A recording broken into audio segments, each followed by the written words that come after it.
வேளாண் பெருமக்களுக்கு வணக்கம். வேளாண் பெருமக்களை, இன்றைய வேளாண் நேரலை நிகழ்ச்சியில் வாழை சாகுபடி மற்றும் மா சாகுபடி குறித்து சுமார் 40 ஆண்டு கால அனுபவம் உடைய விவசாயியின் கருத்துக்களை தெரிந்து கொள்ள இருக்கிறோம்.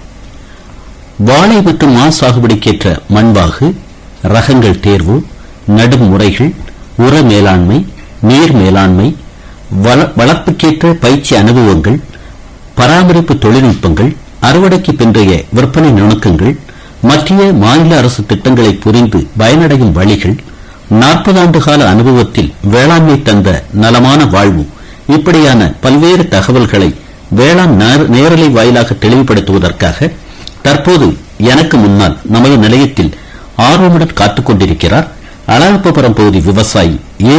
ஜேம்ஸ் பாட் அவர்கள். இப்போது நாம் அவர்களை சந்திப்போம். வணக்கம். வணக்கம் சார். வேளாண்மை அனுபவம் அப்படிங்கும் போது எந்தெந்த பயிர்களில் ஈடுபாடு? எனக்கு முதல்ல நெல் போட்டிருந்தேன் சார். நெல் போட்டு ஐஆர் 5, ஐஆர் 8, செம்பா இப்படி ஐட்டம் போட்டுட்டு இருந்தோம். எங்களுக்கு மாதிரி அது ஆள் வேலை பற்றாக்குறை இருக்கிறதுனால நாங்க அதை விட்டு வாழைக்கு மாறணும். இல்ல, வாழைக்கு மாறணும் அப்படிங்கறத விட நீங்க நெல் பயிர் சாகுபடியில அதீத ஈடுபாட்டை இருக்கும் போது சுற்றிலும் உள்ளவங்க கொடுத்த ஒரு நெருக்கடி உங்களையும் கூட நெல் பயிர் சாகுபடியிலிருந்து விலகக்கூடிய தன்மையை ஏற்படுத்திச்சா? எப்படி? ஆமா, அது ஒண்ணு பக்கத்து இல்ல தென்னை போட்டுறாங்க. தென்னை போட்டோன்னா அதுல உள்ள இணல் வரும். அதனால நமக்கு நெல் போட்டா அதுல ஈக்கு அது இதெல்லாம் விழுந்து நமக்கு உண்மையான நெல் கிடைக்காது. அப்ப தாத்தா காலம் அப்பா காலம் எல்லாம் பிடிப்போடி செய்தாங்களா நெல் பயிர்ல? ஆமா, அவங்க எல்லாம் நல்ல, எங்க தாத்தா எங்க அப்பா எல்லாம் நல்ல விவசாயம் பண்ணா. அதே மாதிரி நானும் விவசாயத்துல தான் இறங்கிட்டேன்.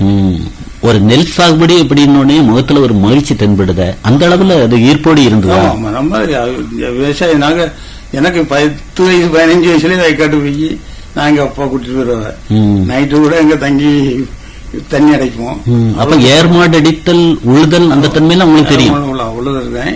எங்க அப்பா உழுது என்கிட்ட பழகி தருவாங்க. உழுதுருவேன், மரம் அடிப்பேன், அதெல்லாம் செய்வாங்க. உங்களுடைய காலகட்டம் அந்த நெல் சாகுபடி அனுபவம் அப்படிங்கும் போது என்னென்ன மாதிரியான ரகங்கள்ல ஈடுபாடு? எங்களுக்கு முதல்ல சம்பா, வெள்ளை, ஐஆர் 5, ஐஆர் 8, என்னோட தங்க கம்பிட்டு ஒரு நீளம் மட்டும் வரும். தங்க கம்பின்னு சொல்லுவார். அந்த ஐட்டம் 3 போடுவோம். நல்லா மகசூல் அடைச்சி. ஐஆர் 8 எல்லாம் ஏகப்பட்ட நெல். நம்ம 30 கொட்டை இருக்குன்னு அது 80 கொட்டை இருக்கும். ஓ, அந்த காலத்திலே இவ்வளவு பிடிப்போடி செய்த நீங்க இன்னைக்கு கடையரிசி வாங்கும் போது ஒரு குறைச்சலா தெரியலையா? குறைச்சல தான் இருக்கு. நம்ம வீட்டுல யாச்சிட்டும் எங்க வீட்டுல எல்லாரையும் சத்தம் போட தான் இப்படி வாங்கச்சில நம்ம விவசாயம் பண்ணணும்னு தான் சொல்லுவேன். நெல் ஆனா நான் இன்னும் கொஞ்ச நாள் கழிச்சாச்சுன்னா கண்டிப்பா நெல் போடதான் செய்யணும். ஏதாவது தென்னை மரங்களை கொஞ்சம் வெட்டி எடுத்து துறை மாத்திட்டு நெல் போட வேண்டிய அந்த ஒரு ஆர்வத்தை எதிர்பார்த்து இருக்கிறீங்க. எப்படி என்ன ஒரு 5 வருஷத்துக்குள்ள அதே மாதிரி வரோம். சரி, இந்த மாதிரி நெல் பயிர்ல ஒரு பிடிப்போடு செய்து நீங்க ஒரு இக்கட்டான நிலையில மாற்று பயிர்கள்னு வரும்போது அந்த மண்ணை கூட எப்படி மாத்தி அமைச்சு அதுக்கேற்ற வகையில உருவாக்குனீங்க? எங்களுக்கு நிறைய முதிய உரம் போடுவோம் இல்லையா, உரம் மாதிரி இந்த உளுந்து போடுவோம் நிறைய. அதுல உள்ள உளுந்து எடுத்து உரம் எப்பவுமே வயல் உரமா தான் இருக்கும். மண் வளம் செழிப்பா இருக்கும். அதனால எங்களுக்கு எந்த ஒரு பாதிப்பும் கிடையாது. சாணி உரம் நிறைய எங்களுக்கு 10-14 மாடு வரைப்போம் அன்னைக்கு. அப்போ அதுல உள்ள சாணி எல்லாம் இங்கதான் வரும். மாதிரி காணாத குப்பை அடிப்போம். அப்படி எல்லாம் எல்லாம் அன்னைக்குன்னு பேசுறீல. இன்னைக்கு கால்நடை வளர்ப்பு இல்லாத ஒரு நிலையில எப்படி சாண உரத்துக்கு என்ன பண்றீங்க? இப்ப சாணி உரத்துக்கு வெளியே போய் தான் வாங்க வேண்டியது இருக்கு. இப்ப கூட கைத்தாறுல போய் தான் வாங்கிட்டு வந்தோம். ஒரு 30,000 ரூபாய்க்கு போட்டு பழகியாச்சு. நிலத்தை கெடுக்க வாய்ப்பு இல்லை.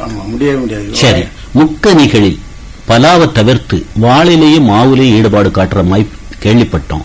வாழை சாகுபடி அழகப்பபுரம் அதை சுற்றி உள்ள பகுதிகளில் என்னென்ன மாதிரியான ரகங்கள்ல ஈடுபாடு?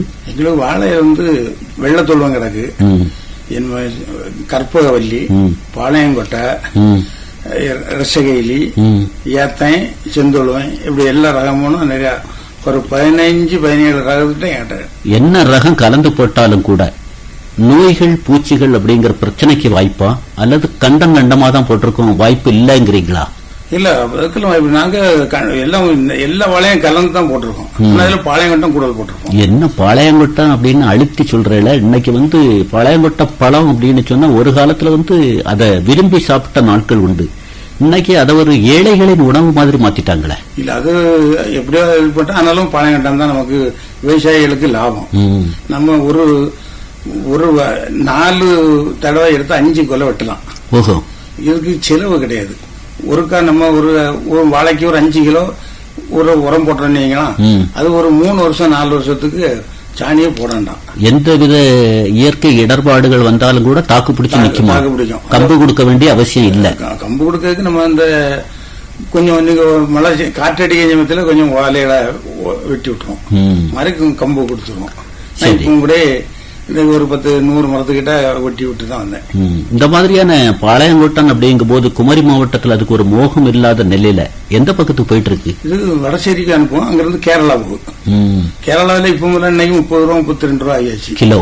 1 கிலோ பழம் 32 ரூபா. நீங்க சொல்லிய பிரகாரம் அப்போ ஓரளவுக்கு ஏத்தனுக்குள்ள விலை கிடைக்கக்கூடிய அளவுக்கு உங்களுக்கு வாய்ப்பு கிடையாது. இன்னொரு 10-15 நாள் கிடைச்சாச்சுன்னா 40 ரூபாய்க்கு வரும் கண்டிப்பா. வாழை சாகுபடி கூட நீங்க சொல்ற மாதிரியான பாளையங்கொட்டனா இருந்தாலும் சரி, ஏத்தனா இருந்தாலும் சரி, சிங்கனா இருந்தாலும் சரி, நீங்க சொல்லக்கூடிய கருத்தை கேட்டு நான் அப்படியே செயல்படுத்தினா நானும் கூட வளமாக முடியுமா, அல்லது பயிற்சியும் அனுபவமும் முக்கியங்கிறீங்களா?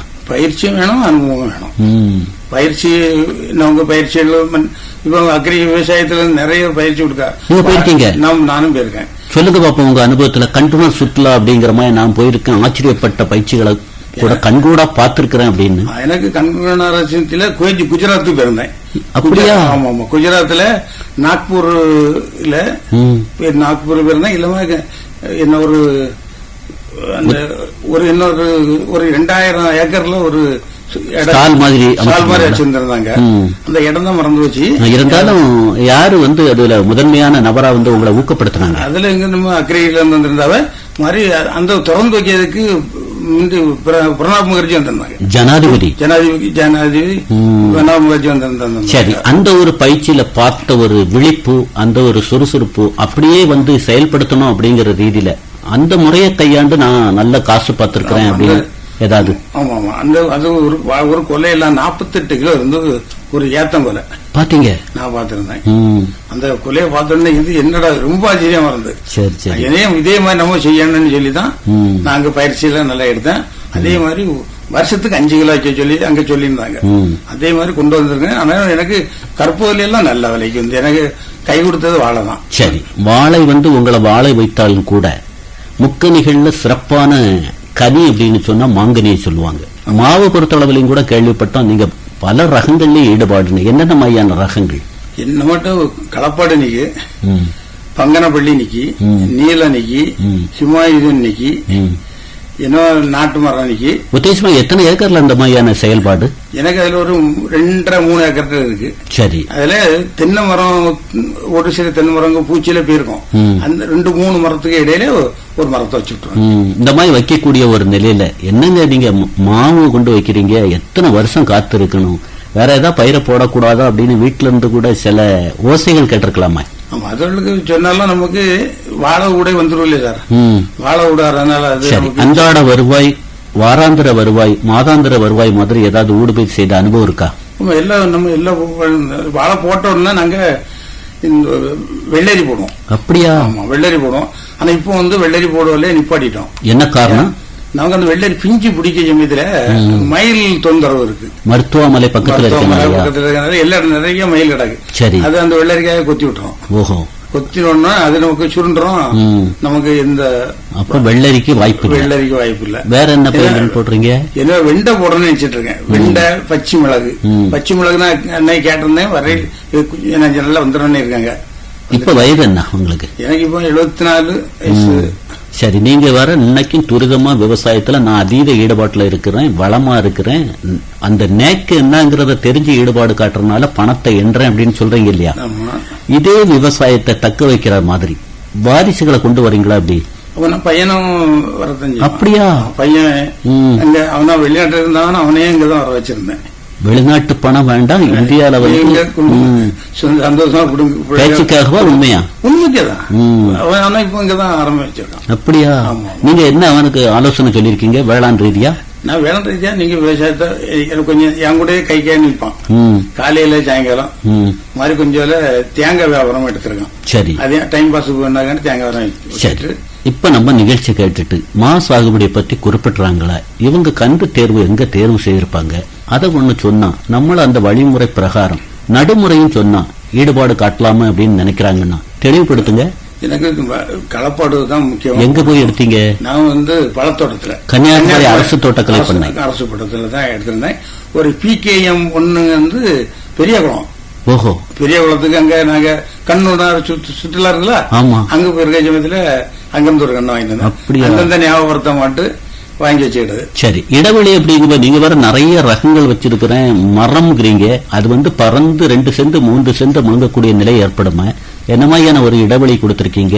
கவாத்து அப்படி இன்னைக்கு கூட பத்திரிகையில பார்த்தோம், அல்ல வானொலி செய்தி கேட்கக்கூடிய ஒரு நிலையில தென்மேற்கு காற்று ஆரம்பமாகக்கூடிய நிலை, கவாத்து செய்தல் முக்கியங்கிறாங்களா? அந்த நுணுக்கம் எல்லாம் தெரியுமா? அப்படி நான் மழை சமயம் நம்ம காய் பறிச்ச உடனே மாவுக்கு கபாத் பண்ணுவேன். என்ன காரணம், எதுக்கு பண்ணணும்? அது வெயிட் குறையும், நமக்கு காய்க்கவும் செய்யும்.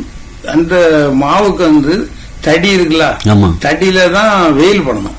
அப்படியா? அந்த தடியில வெயில் பட்டா அந்த மரம் காய்க்கும். இந்த நுணுக்கம் யாரு சொல்லி கொடுத்தாங்க? நம்ம அக்ரியில இருந்து தான். அப்ப இப்ப நீங்க கூடுறீங்களா? இப்பவும் போயிட்டோம். KVKல இருந்து மேடம் அங்க பயிற்சிக்கு வருவாங்க, அவங்க எல்லாரும் சொல்லி தருவாங்க. உழவர் மன்றம் அப்படிங்கிற மாதிரி ஒரு அமைப்பு நம்ம மாவட்டத்துல கொடிகட்டி பறந்தது. அந்த மாதிரி ஒரு அமைப்புல உங்களை மாதிரி முன்னோடி விவசாயிகள் இன்னைக்கு இருக்கிறீங்களா, கூடுறீங்களா, கருத்துக்களை பேசுறீங்களா? ஆமா, நம்ம அங்க உழவர் இந்த கிருஷ்ணன் கோயில்ல உழவர் பயிற்சி நிலையம் இருக்கு. சரி, அங்க முதல் செவ்வாய்க்கிழமை மாதத்துல முதல் செவ்வாய்க்கிழமை அவங்க ஒரு 150 பேர்கிட்ட கூடும். பரவாயில்லையே. கூட எடுத்து சரி, மாவு பொறுத்த அளவுல கன்று வைத்து எவ்வளவு நாட்களுக்குள்ளாக அறுவடை அப்படிங்கிற நிலைக்கு வரும்? எந்த ரகமா இருந்தாலும் 5 வருஷத்துல இருந்து 7 வருஷத்துக்குள்ள வருமானம் வரும். 5 வருஷத்துல களப்பாடெல்லாம் காய்ச்சிடும். 3 வருஷத்துலயும் காய்க்கான தனியே மரமா இருக்கணும். அந்த தோப்புக்கு இல்லாம இருந்தா நமக்கு 3 வருஷத்துல காய்க்கும். இல்லன்னா ஒரு 7 வருஷம் 5 வருஷம். சரி, நோய் தாக்குதல், பூச்சி தாக்குதல் அப்படிங்கறது ஏற்படக்கூடிய ஒரு நிலையில வாழையா இருந்தாலும் சரி, மாவா இருந்தாலும் சரி, கையாளும் நடைமுறைகள் அப்படிங்கிறது ரசாயன சார்ந்தா இயற்கை சார்ந்தா? நான் இயற்கையில தான் கூடுதல் வச்சுட்டு இருக்கேன். என்ன முறையை கையாளுறீங்க? நான் வாழைக்கு ஒரு நாளும் மருந்து அடிச்சே கிடையாது. மழை பெய்யும் இல்லையா சார்? மழை பெய்யுது, ஒரு 10 நாள் மழை பெய்யுங்களா, அது முடிஞ்ச உடனே துருசு சுண்ணாம்பு கலக்கி ஒரு மரத்துக்கு 1 லிட்டர் அப்படி வச்சு ஊத்திடும். சரி, இன்னைக்கு வயது 74 அப்படிங்கிற நிலையில உழைப்பு அப்படிங்கறதுல ஒரு பின்தங்கல் ஏற்பட்டிருக்குமா? வேலையாட்களை விடும்போது உங்களுடைய நடவடிக்கை எப்படி இருக்கும்? நாங்க குடமாட நான் வேலை செய்வேன்.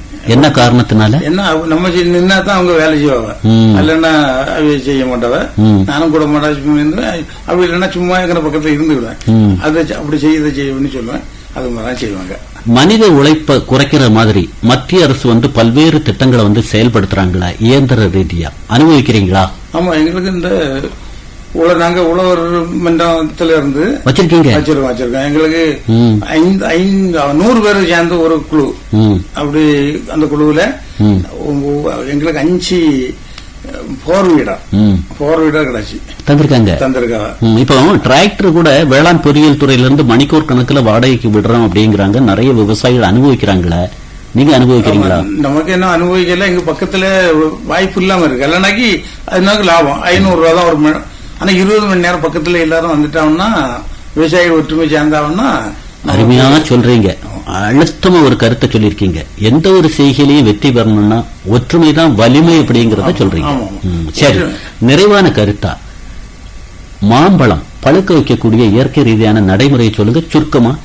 மாவு நமக்கு நல்ல விளைஞ்ச மாங்காய் தான் பறிக்கணும். பறிச்ச உடனே அந்த காம்பு இருக்கிறத முடிச்சு தலைகீழ வச்சிடணும். அந்த மாவுல உள்ள அந்த பால் வடிய மாதிரி மாங்காயில பால் பட்டுட்டுன்னா அந்த இடம் அழிவு. என்ன பண்றீங்க? அதுக்கப்புறம் நல்லா தொடச்சி எடுத்து வச்ச பிறகு ஒரு மூடாங்க போட்டுரும். மூடாங்கனாக்கி சாக்கு போட்டுட்டு அதுல ஒரு முக்கில வச்சிரும்.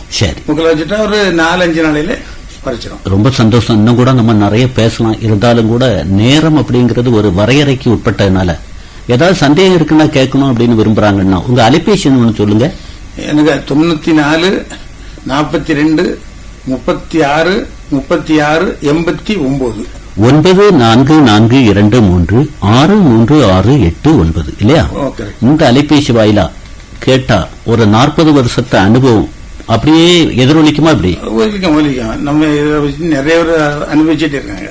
இதுவரை வாழை மற்றும் மா சாகுபடியில் தான் சந்தித்த சவால்கள், சாதனைகளை சொல்லி மற்ற விவசாயிகளுக்கு அனுபவ பாடம் எடுத்திருக்கீங்க.